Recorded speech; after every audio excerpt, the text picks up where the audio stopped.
Vamos entrando. Paz. Vamos a paz, gente. Vamos entrando. Vamos ter uma live agora abençoada com um amigo, pastor Matheus Soares. A paz.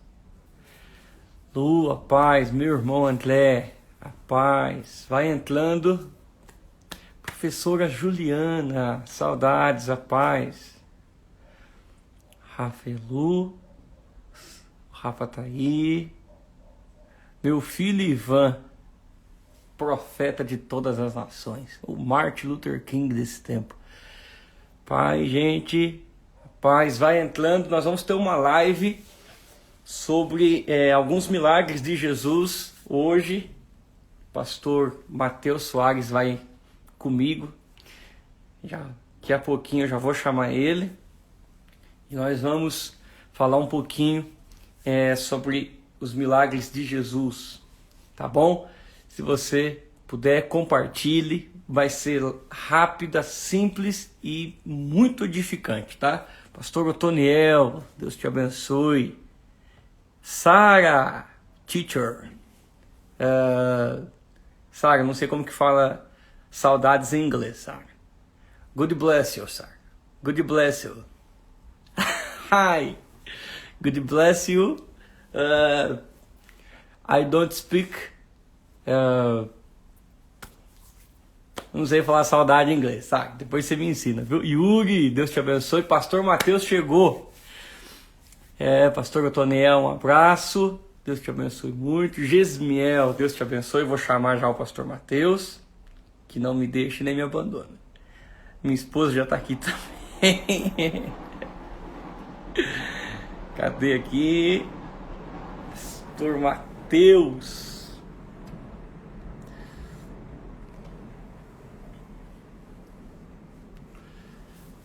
I miss you. I miss you. Thank you. God bless you.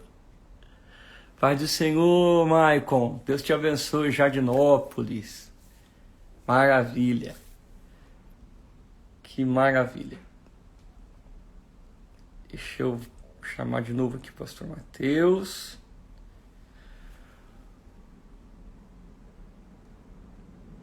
Yuri, tá no Canadá ainda? Deus te abençoe. Meu Deus, eu virei a câmera. Voltou a câmera.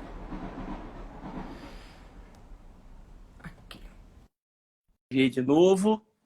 Pastor André Sebastião, Deus te abençoe. Saudades. Tudo tranquilo? Chegou, pastor Matheus. Passou um trem agora há pouco aí, né? Rapaz, aqui passa o trem toda hora. Só que eu já avisei para esse trem que lá bagagem lá não entra, entendeu? Olha, lá bagagem lá não entra. Tá tudo bem? Tudo bem, pastor. Como que o senhor tá? Tudo na bênção? Poder. Tudo em paz, graças a Deus, tudo jóia. Tentando ter um cabelo liso, bonito, igual esse seu. Esse cabelo aqui já me deu muito trabalho, meu Deus. Misericórdia. Mas tá bom. Que maravilha, viu? Que prazer estar contigo nessa live. Que alegria minha. Alegria minha. Tá tudo em paz por aí? Estamos caminhando, pastor Matheus. Estamos caminhando com a igreja, estamos caminhando já acreditamos nesse fim dessa pandemia, né? Para mim foi uma surpresa, porque como pregador, prego desde os meus 5 anos, então vai fazer 21 anos que eu ministro. Como itinerante eu estava 7 e vai fazer 1 ano que eu estou como pastor mesmo. E eu nem já cheguei como pastor e já me veio essa pandemia. Então eu já fui jogado no fogo de uma vez, assim. Mas meu pastor, minha igreja, nossos pastores, estamos aí lutando e graças a Deus, Deus tem nos ajudado nesse tempo. E o que fica desse tempo é muito aprendizado, né? Sim. O que fica desse tempo é muito aprendizado. E o meu pastor fala uma frase que me marcou. O que tiver que resolver, resolva nesse tempo.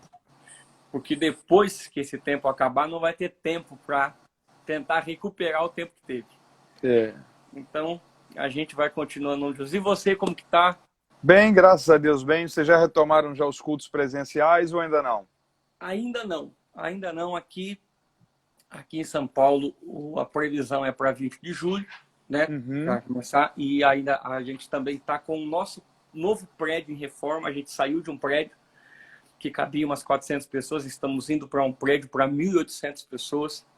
E nós estamos em reforma nesse prédio e vamos, em nome de Jesus, o mais rápido possível, iniciar os nossos cultos novamente. A gente está, por enquanto, nos cultos online, né? Uhum. Mas Deus tem dado graça. Graças a Deus por isso, viu? Maravilha. O pessoal está chegando aos poucos aí. Se você que E está com a gente aí puder enviar para alguém essa live, faz isso. Nós vamos ter um bate-papo de alguns minutos sobre 2 textos da Bíblia. E compartilhe com alguém, traga mais alguém aí, pelo menos aí envie para pelo menos umas 5, 10 pessoas para que possam participar com a gente desse momento. Eu vi que um amigo muito querido entrou aí, não sei se ele ainda está aí, pastor Denilson Lima. Denilson Lima. O William, eu quero comprar a enciclopédia, ainda está vendendo? Sim. Nós temos ainda, estamos na promoção da quarentena ainda. Manda depois uma mensagem, por favor, lá no inbox do Instagram, que eu te passo todo o procedimento. Que bom, tem um pessoal chegando aí para trocar uma ideia com a gente também. Nós vamos falar hoje sobre 2 textos da Bíblia, é isso mesmo? É isso mesmo. Você começa falando aí sobre o menino hidrópico? O lunático. O lunático. O idlópico, o idlópico deixa ele quieto. Eu não consegui. Vamos lá, qual é a referência do texto? Eu gosto de usar o Marcos 9. Marcos 9. Isso, do 14 ao 27. Marcos 9, do 14 ao 27. Tá? Legal, vamos lá. 14 a 27. Você lê ou eu leio? Pode ler, por favor. Quando se aproximaram dos outros discípulos, viram grande multidão e alguns escribas que discutiam entre eles. Assim que a multidão viu a Jesus, tomada de surpresa, correu para ele e o saudava. Ele perguntou aos escribas, o que vocês estão discutindo com eles? Um homem dentre a multidão respondeu, mestre, trouxe-te o meu filho, possesso de um espírito mudo.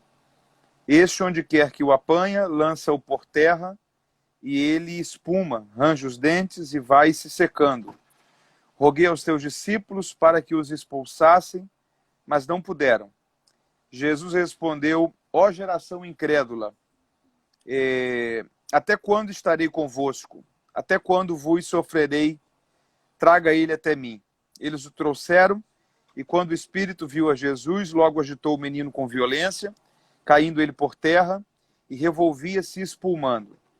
Perguntou Jesus ao pai do menino, há quanto tempo que isso acontece com ele? Respondeu ele, desde a infância. E muitas vezes o tem lançado no fogo e na água para o matar. Mas se tu podes fazer alguma coisa, tenha compaixão de nós e ajuda-nos. Disse-lhe Jesus, se tu podes, tudo é possível ao que crê.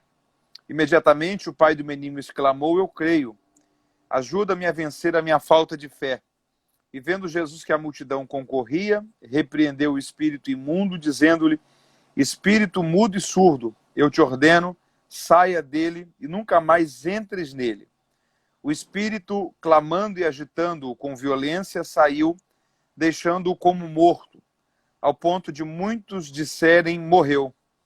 Mas Jesus, tomando-o pela mão, o ergueu e ele se levantou.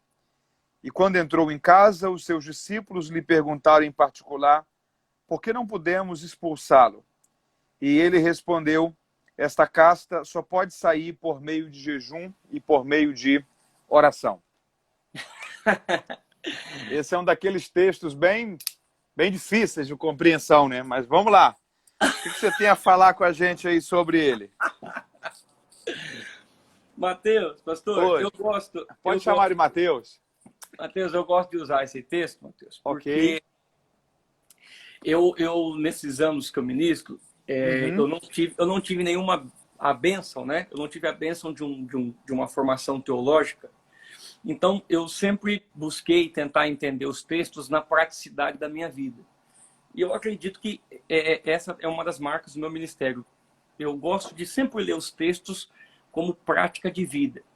Então, até nas minhas mensagens, nunca vai ter tanto esses arcabouços que eu gosto muito de ouvir, Uhum. tanto que eu entro nas suas lives e dentre outros, por causa disso, desses arcabouços teológicos, e eu fico na minha limitação desse evangelho mais prático. Então, esse texto ele ganha uma força na minha vida por algo que eu vivi na minha infância, quando eu vi Uhum. a minha mãe ficou com ódio de uma situação e ficou possessa por um espírito maligno.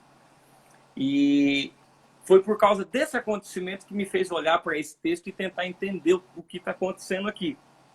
Só para o pessoal entender, o contexto é que Jesus tinha subido, né, com 3 Uhum. discípulos para o Monte da Transfiguração. A glória desceu, Moisés e Elias também desceu. 3 discípulos queriam ficar lá, porque Lucas disse que eles não entendiam o que estava dizendo, queria Uhum. fazer tenda, né?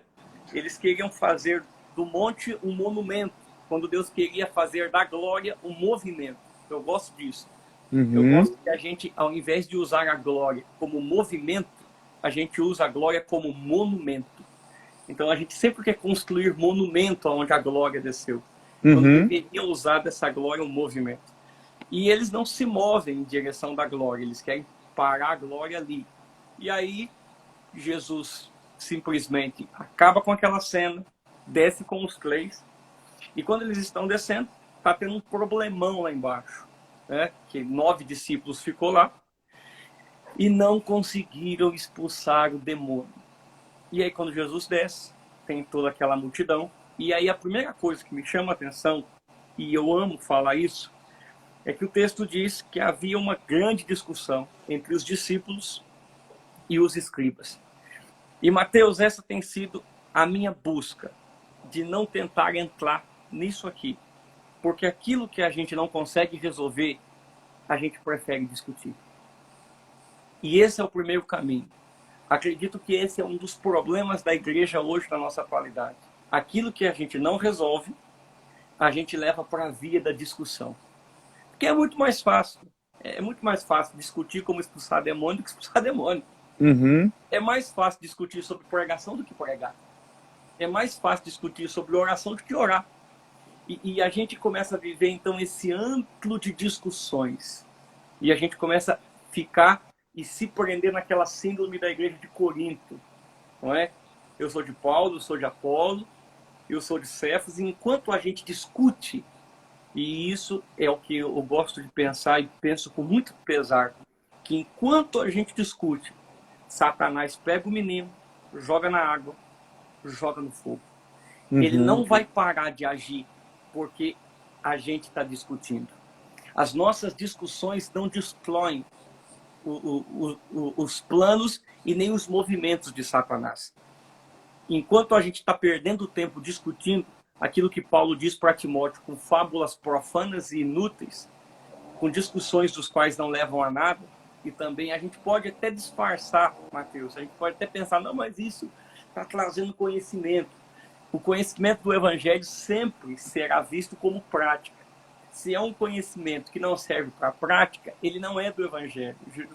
Tiago diz que ele é faccioso, ele é soberbo, ele é enganoso. Então, qualquer discussão que não se resulte em prática para o Evangelho, não vale a pena acontecer. E é exatamente a primeira coisa que Jesus desce. Jesus não atende a multidão aqui, e é o interessante, porque ele sabe que tem um problema para resolver de cunho familiar, que é o que eu amo nesse texto. Porque Uhum. enquanto discutem, é um pai e um menino que está sofrendo um ataque, mostrando também que quando a igreja fica se envolvendo em discussões, as famílias são destruídas. E aí Jesus desce e a primeira coisa que ele faz é acabar com aquela discussão. Uhum. E esse é o meu primeiro ponto. Se você quiser continuar a falar alguma coisa, estou aqui para aprender. Não, pode continuar. Então Jesus vem e acaba com essa discussão. Nesse momento que Jesus acaba com a discussão, eu fico a pensar por que eles estão discutindo. Uhum. Então, como você já nos disse no começo, que esse texto acaba trazendo um pouco de questionamento, por quê? Os discípulos discutem simplesmente porque não oraram e não jejuaram. E aqui eu explico. A questão do orar e jejuar e eu não quero entrar nessa discussão de o Uhum. demônio sair com oração e jejum, mas uma coisa é certa. A oração e jejum, ela serve exatamente para que nós possamos se libertar de nós mesmos, conhecer Deus através da oração, negar a nós mesmos e fortalecer o nosso espírito para exercermos com confiança a autoridade que nos foi dada. É muito diferente quando você se entrega a Deus e você vai fazer algo para Deus, do que quando você estava simplesmente distante de tudo e ter que fazer algo para Deus. Vou dar um exemplo. Você, pregador, sabe o que eu estou dizendo, mas aquele dia que você não fica tão ocupado com a Bíblia, você chega no culto, é 8h20 e o pastor te dá para pregar, do que aquele dia que você ficou o dia inteiro estudando. Lógico que a graça de Deus independe disso. E já aconteceu daqueles dias ser melhor do que outros que eu fiquei estudando. Mas é diferente no que se refere à confiança da pessoa. Então, quando esses discípulos não oram e eles não jejuam, na verdade, eles não conseguem destruir a negação de si mesmo. E é uma coisa que eu gosto. Satanás nunca vai pedir que eu faça o que ele quer. Ele vai pedir que eu faça o que eu quero. Então, se eu não aprender a negar a mim mesmo, não consigo dizer não ao diabo e nem exercer a autoridade. E aí, se a gente não ora e não jejua, então a gente tenta ganhar as nossas guerras no gogó. Parte para a discussão. Uhum. Acabo descobrindo que muitas das nossas discussões é apenas uma máscara para esconder a fragilidade que se encontra nas nossas vidas de oração e jejum. Então, como a gente quer esconder a nossa vida de oração e jejum, como elas não estão acontecendo como deveriam, então a gente apela para a discussão. Porque a discussão pode até dar um ar para quem está nos ouvindo, olha como conhece, como estuda, como jejua, mas o Deus que conhece a verdade dos nossos corações desce do monte e sabe que não está acontecendo nada disso. Do outro ponto, aparecem os escribas, não é? Que entendiam das escrituras como teoria, mas não como prática. E se por um momento eu encontro aqui, eu não quero entrar por esses meandros, mas eu vou dar uma cutucadinha. Se por um momento eu encontro aqui os discípulos, né, que não oram e não jejuam, talvez, e eu os coloco aqui como um representante aqui, entenda o que eu vou dizer, mas um representante principalmente de nós pentecostais, que nós somos aí aqueles que falam do jejum e oração, e hoje já não falamos não tanto, e preferimos entrar na discussão, eu encontro os escribas, aqueles que se gloriam em conhecer a Bíblia, em conhecer a história e a teologia, mas que começam a usar isso não como um conhecimento prático de vida, mas um conhecimento teórico, que ficam discutindo. E hoje a discussão não é nem se expulsa o demônio ou não, a discussão é se demônio existe. Então, se de um lado eu tenho aqueles que abandonaram os princípios da fé, do outro lado eu tenho aqueles que fizeram da Bíblia apenas um objeto de estudo. E enquanto isso, Satanás está brincando com o menino. Joga na água, joga no fogo. É nesse momento que aparece o pai do menino. Para mim, o personagem nesse fato mais extraordinário. Jesus vê ele e pergunta o que está acontecendo e o pai diz, é o meu filho, possesso por um espírito maligno. Talvez quem está nos assistindo, Mateus, pode pensar, 3 horas da tarde, numa live, falar sobre demônio. Acho interessante porque esse assunto de demônio ficou muito banalizado ao longo dos tempos. E eu sempre que penso nisso, eu percebo que quando se fala de demônio, eu gosto de pensar em 3 níveis, né? Gosto de pensar na possessão, quando os demônios possuem a mente ou o corpo do indivíduo. Penso na demonização, que é quando o caráter do indivíduo se torna maligno, mesmo quando as atitudes dele não pareçam ser. Por exemplo, o Judas não ficou estribuchando nem gritando. Mas Satanás estava nele, porque o caráter dele se tornou maligno. É a oração de Jesus, não é? Pai, livra-nos do mal. ou como diz Joaquim Jeremias, livra-nos do maligno, porque Uhum. pior do que ser atingido pelo mal é se tornar malvado. É a demonização e a opressão. Tenhamos que concordar, Mateus, eu tenho certeza que você concorda comigo, que nós não vivemos numa época de tanta possessão, como Uhum. nós já vivemos tempos atrás. Vivemos numa época de muita, exageradamente opressão. E principalmente demonização, né? E principalmente demonização. Tanto nos poderes, principalmente nas questões políticas, principalmente, eu vou dizer, até nas questões de igreja. Eu estava conversando com o Bruno isso ontem, que nós não temos lidado muito com demônios que manifestam em culto, mas estamos lidando muito com principados que dominam estados e nações. Então, no mundo espiritual, são várias categorias diferentes de demônios. E, de algum modo, por exemplo, quando nós vemos todo o caminho que as estruturas de poder vão tomando de uma forma tão esquisita, tão maligna, nós vemos que existem principados que estão dominando o Brasil. Exato. Esses principados não manifestam uma pessoa, eles controlam nações. Então, nós saímos da parte de possessão para a parte de demonização. Exato. E aí a consequência dessa demonização é que nós temos uma nação que está ficando oprimida. Exatamente. Infelizmente. Exatamente. O que faz a gente lembrar, não tem como não lembrar, do estranho acontecimento poderoso de Daniel. Ali quando Daniel está orando, e ali se mostra exatamente isso que a gente está falando. Os poderes, as potestades contra não apenas uma pessoa ou um indivíduo, mas principalmente contra uma nação. Então, alguém perguntou, existem demônios territoriais? Existem. As categorias de demônios, elas são mais variadas. Os demônios que entram em pessoas são, digamos que, demônios soltos. Digamos que é a classificação mais ralé, digamos assim. Por exemplo, quando a gente vê as manifestações de demônios no Brasil e as manifestações de demônio na África, por exemplo, as possessões malignas da África é um negócio anormal. Com certeza. Entendeu? O nível de espíritos malignos que nós vemos manifestar em locais como, por exemplo, a África, que é um território muito oprimido. Por exemplo, tem um estado no Brasil, eu vou pouco a ele, mas todas as vezes que eu vou, eu sinto uma pressão espiritual ali terrível. Rio Grande do Sul. Você já esteve no Rio Grande do Sul? Não, ainda não. A última vez que eu tive agora no Rio Grande do Sul, eu passei por uma experiência. Eu tive na cidade de Santa Maria. Santa Maria foi onde teve o incêndio da Boate Kiss, lembra?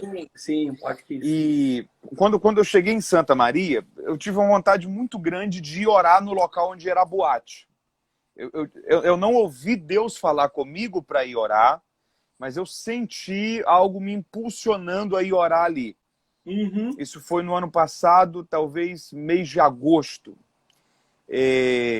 E aí o hotel que eu estava um pouco distante do local onde era a boate, e eu chamei um Uber para ir. Olha que coisa interessante.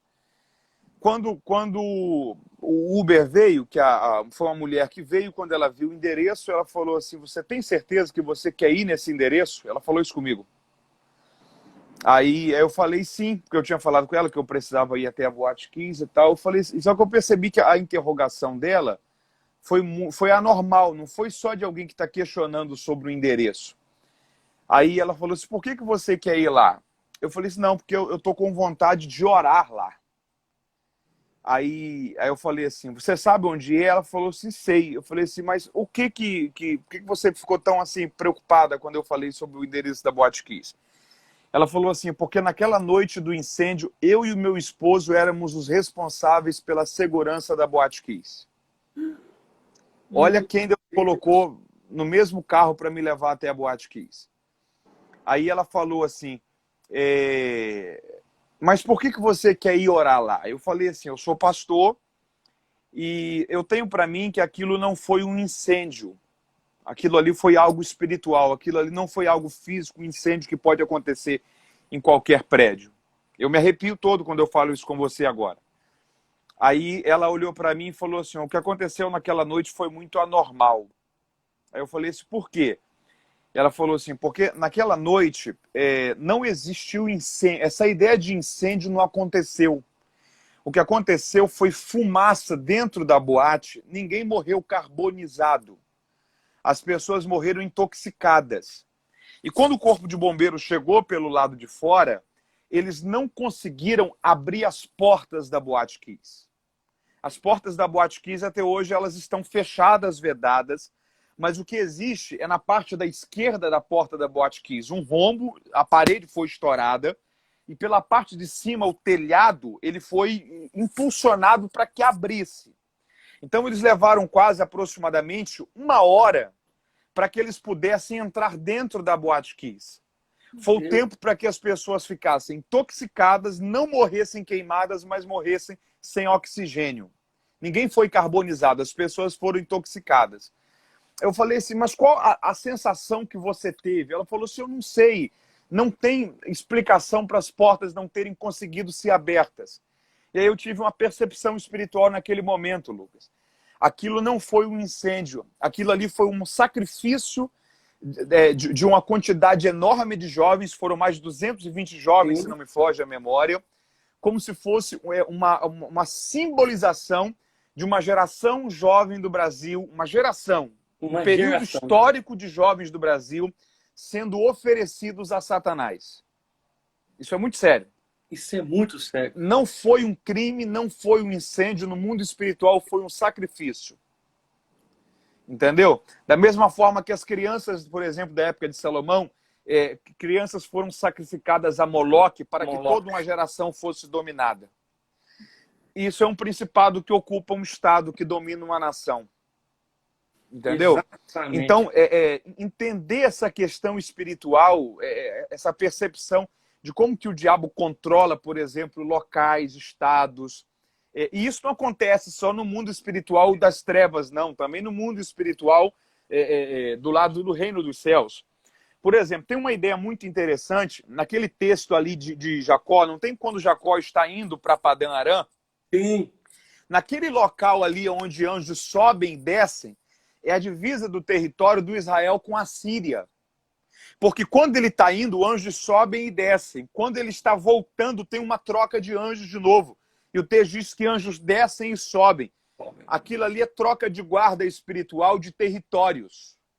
Porque ele sai de uma jurisdição espiritual de Israel para entrar numa jurisdição espiritual do território daquela época de Padã Arã.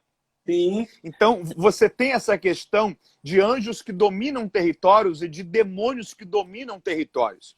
Porque dentro de uma estrutura espiritual, Deus é onipresente, os demônios não. Então, eles não conseguem estar em muitos locais ao mesmo tempo, mas eles são organizados. O mundo espiritual é um reino organizado. Então, entender esse processo de possessão, demonização e opressão é fundamental para quem quer entender o mundo espiritual, porque tem sim territórios espirituais dominados por estruturas espirituais, tanto do reino das trevas como do reino dos céus. Exatamente. E, Mateus, nesse texto eu vejo, no sentido, e eu apelo, né, para o sentido da opressão, o que Satanás, o que os demônios fazem, o que é o resultado da opressão quando eu olho para esse texto. Porque quando Jesus pergunta, não é, o que está acontecendo, e o pai do menino fala que é o meu filho possesso, e como você nos explicou, e aí nos ensinou, essa demonização que leva à opressão e que leva à possessão. E que só para o pessoal entender, a possessão é o estado da pessoa que ela fica possuída em um instante por um espírito maligno. Exatamente. É o que aconteceu, por exemplo, com o Gadareno. O Gadareno. A demonização é quando essa força das trevas atua não na possessão momentânea, mas na construção de uma cultura distorcida dos princípios corretos, éticos, morais, do caráter. É uma desconstrução de valores. É o que nós vemos, por exemplo, hoje em grandes grupos do Brasil, tanto filosóficos como políticos, tanto comportamentais. Você tem uma cultura sendo construída pelo padrão do reino das trevas. Exatamente. E a opressão é quando a pessoa não está possuída, mas ela é bombardeada, frequentemente por aquela força das trevas. É só para o pessoal entender de um modo geral. Exatamente. E assim, Matheus, lembrando também aos irmãos que a opressão pode levar à possessão. E alguém está perguntando, Matheus, o que você sentiu depois que orou na Boate Kiss? Nada. Porque o sentimento que eu tive é que eu não fui ali para sentir alguma coisa. Uhum. Eu fui ali para clamar e dizer, Senhor, tenha misericórdia da geração da nossa nação. A minha oração foi essa.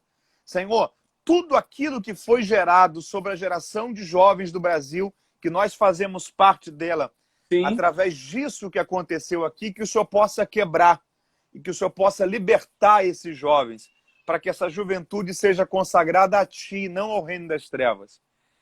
Porque às vezes o pentecostal ele quer que tenha um arrepio, um demônio que apareceu em cima, um anjo que apareceu na esquina. Não aconteceu nada, irmão. Eu só fui ali para orar e pedir a Deus para ter misericórdia. Talvez o grande efeito não foi o que eu vi ali, mas é uma mudança da mentalidade da nossa geração nos próximos 10, 15 anos. Em nome de Mas vamos lá, continua aí. E só para dizer que podem cristãos sofrer opressão maligna, podem não. Acontece. É porque eu sou cristão e é porque eu estou no caminho oposto que Satanás vai querer me oprimir. Exatamente por isso. Por exemplo, todas as vezes que eu fui ao Rio Grande do Sul, eu senti uma opressão espiritual muito grande. A opressão é o embate externo. Exatamente. A possessão é o controle interno. E a demonização é esse controle construindo uma cultura externa. Exatamente. E aí eu posso ver aqui, quando o texto diz, né, que trouxe o filho possesso de um espírito mudo, e este o apanha e o lança por terra. Aqui, Mateus, eu vejo o primeiro ataque, essa opressão, essa força externa. A primeira coisa que Satanás tenta fazer para nos oprimir, o resultado da opressão, ele joga-o no terra, e eu gosto das palavras de Lucas, que o joga no terra para o quebrar, para o esmagar. Satanás usa, os demônios usam os problemas e as dificuldades para nos esmagar, para nos quebrar, para nos dividir. E quando eu falo nos dividir, falo no sentido pessoal, dividir eu comigo mesmo. Eu me quebrar todo, deixar de ser um ser íntegro, um ser inteiro, para ser alguém totalmente quebrado por dentro. Porque uma vez que os problemas vêm e eles me quebram, e eles me dividem, eles me destroçam, então significa que para cada ambiente que eu vou vivendo, porque como eu estou quebrado, eu vou desenvolvendo uma personalidade diferente. Porque eu estou oprimido. Aí na igreja eu sou de um jeito, no trabalho eu sou de um jeito, com os amigos eu sou de um outro jeito. Porque essa opressão e esse ataque que me divide, que me desconstrói, que faz eu perder a identidade de quem sou, faz eu começar a me comportar de jeitos diferentes, de formas diferentes. Não é à toa que o Evangelho nos trata exatamente como esse resgate do que se estava quebrado, como um vaso na mão do oleiro, esse vaso que se quebra, porque a mão do oleiro, ele não teve consistência o suficiente para o que estava acontecendo, se quebrou, e nesse momento o oleiro refaz. Então eu começo a perceber, e eu acredito que eu vejo isso nos nossos dias, Mateus, que como a gente está vivendo esta crise de identidade, porque as pessoas sendo oprimidas começam a criar personagens para sobreviver dentro de um ambiente maldoso. E não só de um ambiente maldoso, porque uma vez que eu estou quebrado por dentro e eu não sei quem eu sou, eu tento disfarçar de alguém que possa agradar naquele momento, naquele ambiente, porque não sei quem sou. E esse é a primeira coisa. Segundo e terceiro juntos, quando eu estava lendo o texto, aqui me chamou a atenção. Por quê? E aí eu volto naquilo que você nos falou. A demonização, a opressão e a possessão, mas eu vou ficar com a demonização e a opressão nesse momento. Por quê? Porque o texto diz que ele era surdo e mudo, significando que havia um problema de comunicação entre aquele menino e o pai, porque o demônio assim o causava. Mateus, é mais nítido, e aquilo que você disse da nossa juventude hoje, esse sistema demoníaco está Uhum. fazendo e causando essa opressão e esse resultado de dentro das casas ter esse problema de comunicação surdo e mudo. Esse problema de surdez e de mudez. Aquilo ali era um protótipo, né? Exatamente. Esse problema de surdez e mudez. É sensacional o fato de que o pai clama, o filho é surdo e mudo. Por quê? Por causa do ataque, à opressão de Satanás. Mateus, quando a gente vive essa opressão, primeira coisa, a gente vai ficar surdo. Porque são tantas vozes e a gente não sabe mais quem ouvir. E a gente fica surdo para a única voz que poderia nos salvar. Na verdade, a gente vive em um tempo de tantas vozes em um meio de uma geração surda. Porque são tantas vozes que essa geração já ficou surda, ela não sabe mais quem ouvir. E por não saber mais quem ouvir, ela acaba não querendo mais ouvir ninguém. Segundo, é uma geração que se torna muda. Porque, lógico, se eu decido não ouvir mais ninguém, eu também não vou saber o que falar, a ponto de não falar mais. E quando eu digo não falar mais, esse problema de comunicação. E quando eu falo não falar mais, não é só o falar, mas o falar para ser entendido. Porque o que a gente vê hoje é um falar que a gente não entende. É o que se torna o mudo de um evangelho simples. O mundo de um evangelho que não complica.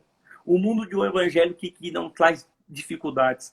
E aí é sensacional quando Jesus pergunta para o pai quanto tempo ele está assim. E aí vem, Mateus, uma resposta que eu falo ela e eu fico muito... Porque tem a ver comigo. Quando o pai do menino fala assim, ó, que para o matar, os demônios, desde a sua infância, joga na água, joga no fogo. Isso aqui me assustou. Por quê?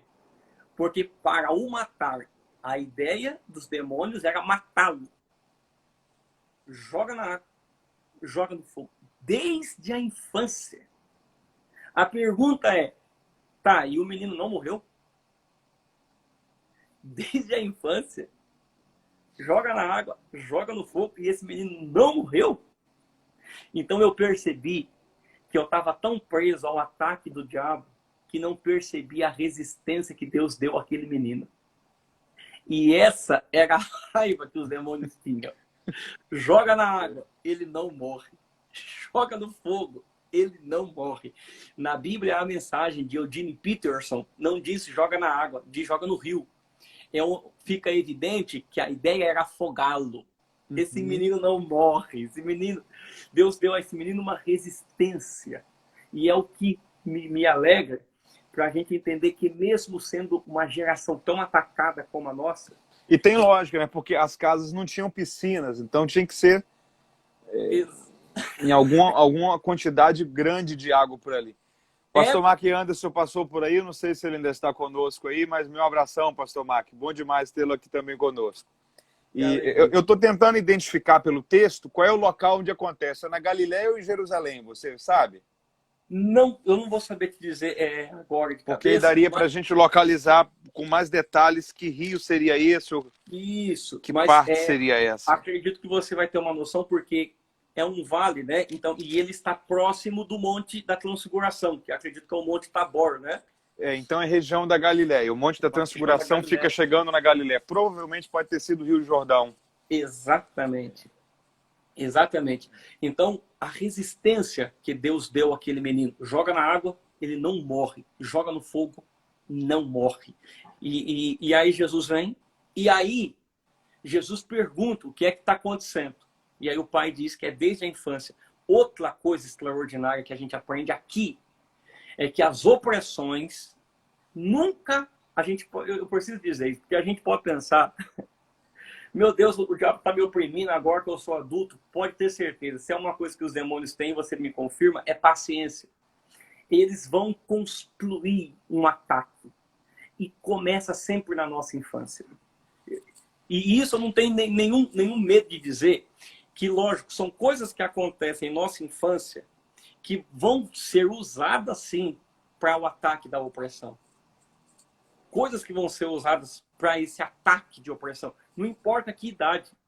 O que mais nós vemos hoje são pessoas de 50, 60 anos, 30, 40 anos, que não conseguem se dar bem em muitas fases da vida porque carregam coisas mal resolvidas na sua infância.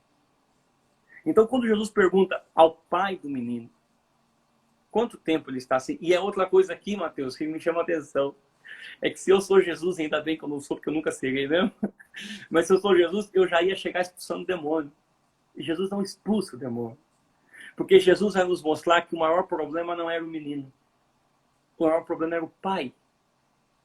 Porque o pai já não conseguia mais crer. E o pai não conseguia crer por dois motivos. Primeiro, por causa do tempo. Desde e quando a gente fica tempo demais numa opressão, a gente nem acredita mais que pode sair dela. E o segundo, e aqui, irmãos, por favor, me entendam. Vai doer, mas me entenda. E nós, como pastores, dói também em nós. Mas segundo, aquele pai não consegue mais crer porque a igreja não funcionou. Ele diz para Jesus, os teus discípulos tentaram expulsar o demônio e não conseguiram. Existe muita gente que deixou de crer porque colocaram expectativas na igreja e em um certo momento a igreja não funcionou. Ou seja, uma liderança, uma igreja deficiente cria uma geração deficiente. Exatamente. A igreja não funcionou. E aí vem o convite de Jesus, Mateus, que vai além do que se prender a uma igreja. Quando Jesus diz, se tu podes crer. Uma fé que não está baseada em homens. E deixa eu dizer isso, porque quando eu era criança, eu sempre ouvi isso aqui, ó. Não, você tem que ir na igreja e olhar para Jesus.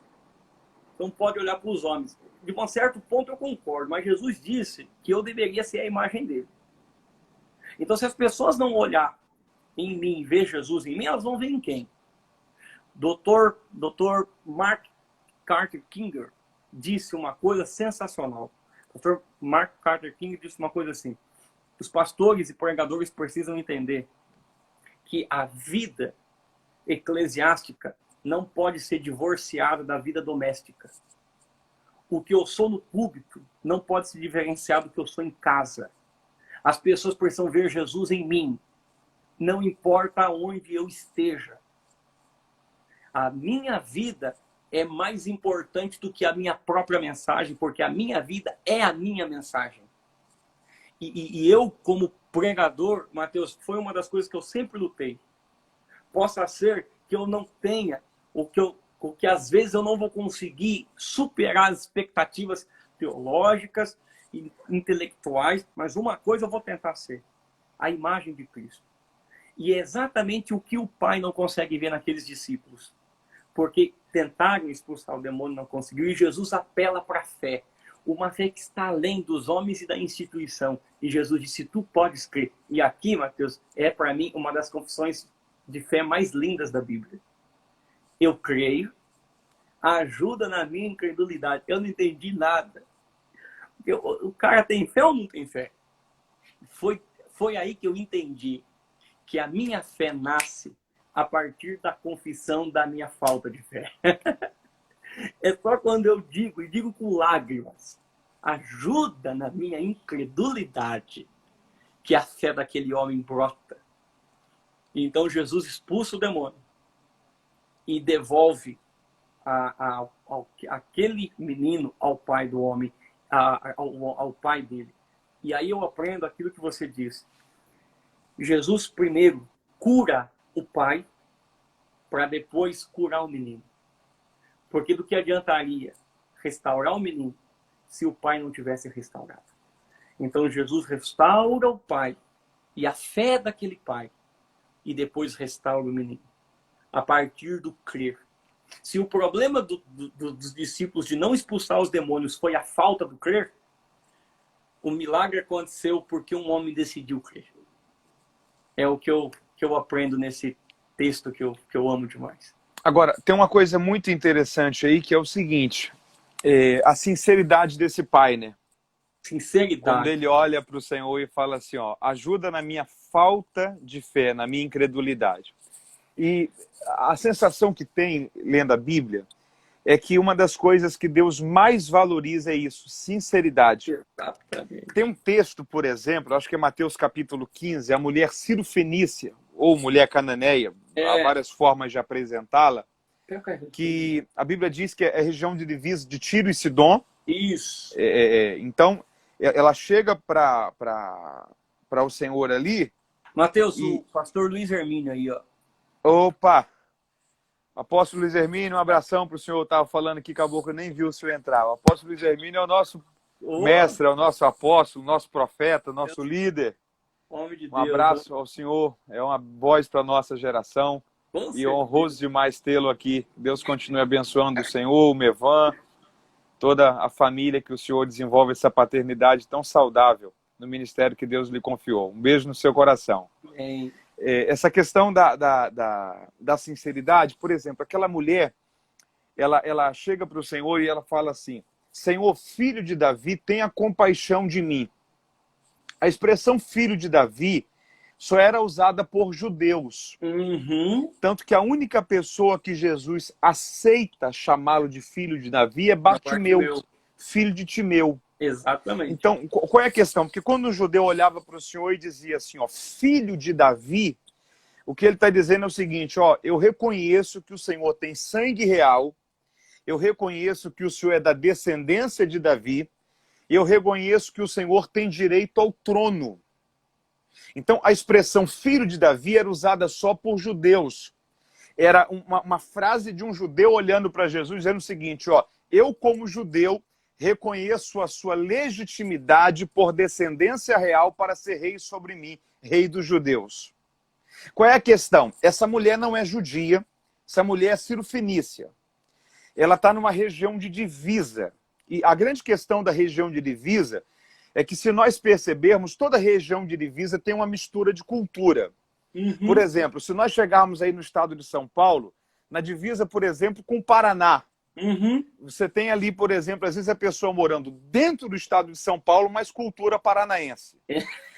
Você pega, por exemplo, a região aí, próxima ali a Poços de Calda, mais na parte de São Paulo ainda, próxima à divisa de Minas. Você tem a pessoa morando dentro do estado de São Paulo, mas a cultura é mineira, às vezes a culinária é mineira, o sotaque é mineiro. Por quê? Porque toda região de divisa é região de mistura de cultura. Exatamente. Nós temos aqui, por exemplo, no Rio de Janeiro, norte do estado, uma influência muito grande da cultura capixaba, na região que fica na divisa do Espírito Santo. Exatamente. Então você tem uma mulher que tem um problema terrível. A filha dela está precisando urgentemente de uma libertação. Você tem um problema muito... de uma cura, melhor dizendo. Você tem um problema aqui, que é a questão de região de divisa, ninguém sabe quem é quem.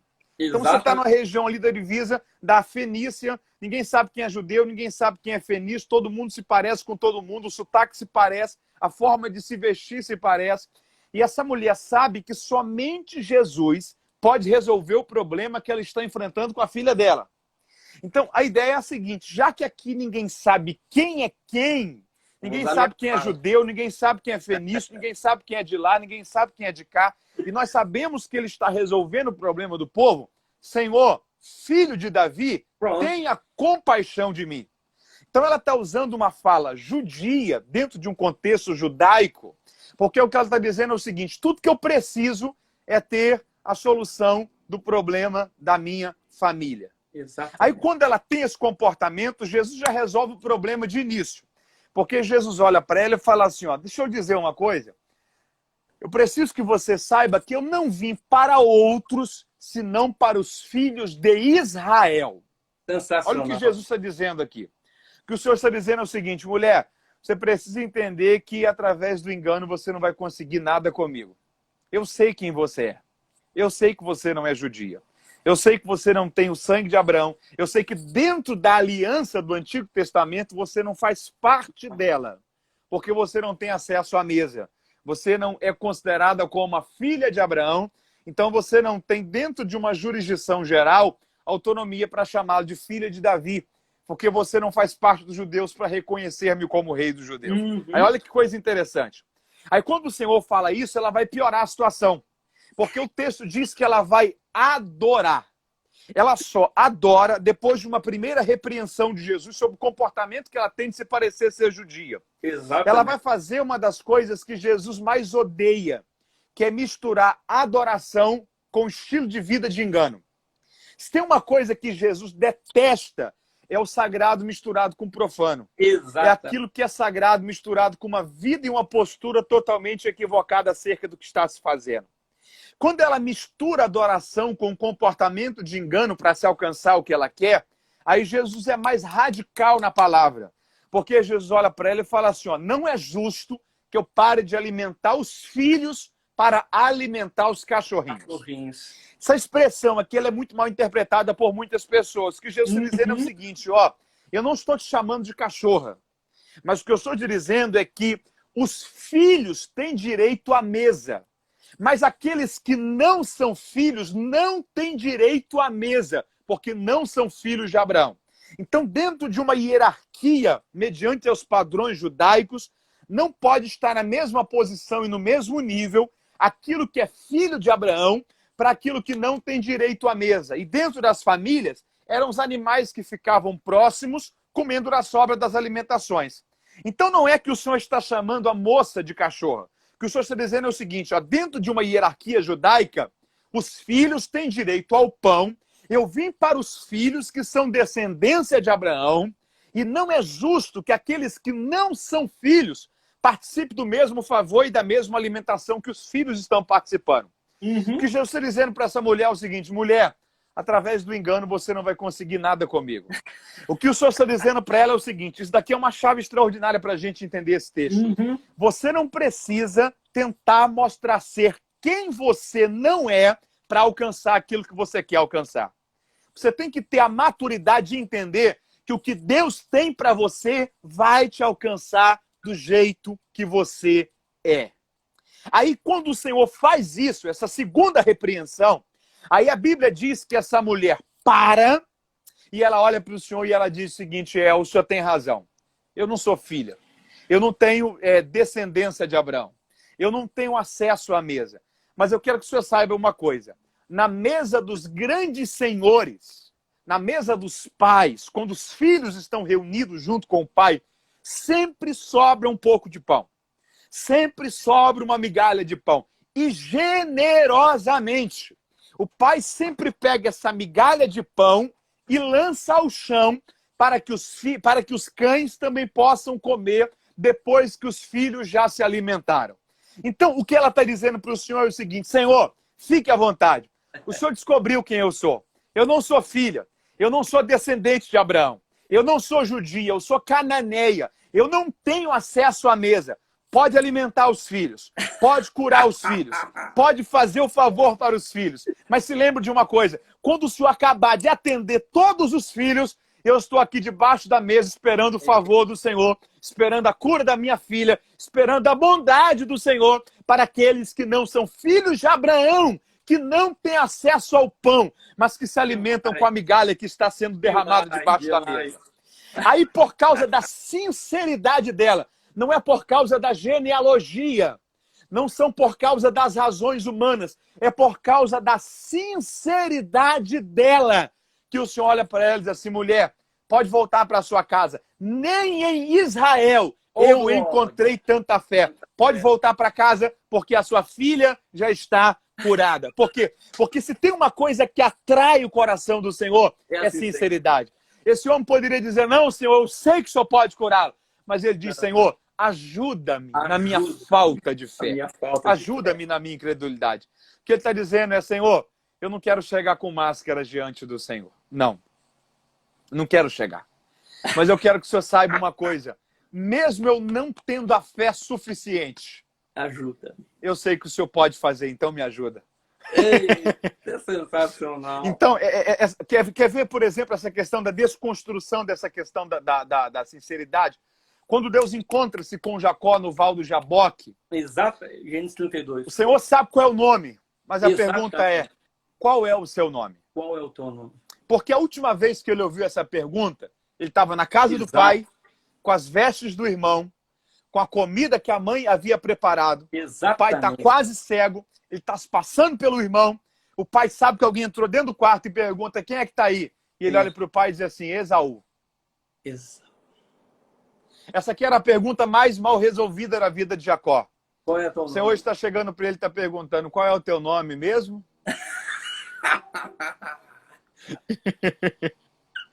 Mateus, sabe o que eu acho interessante? Ah.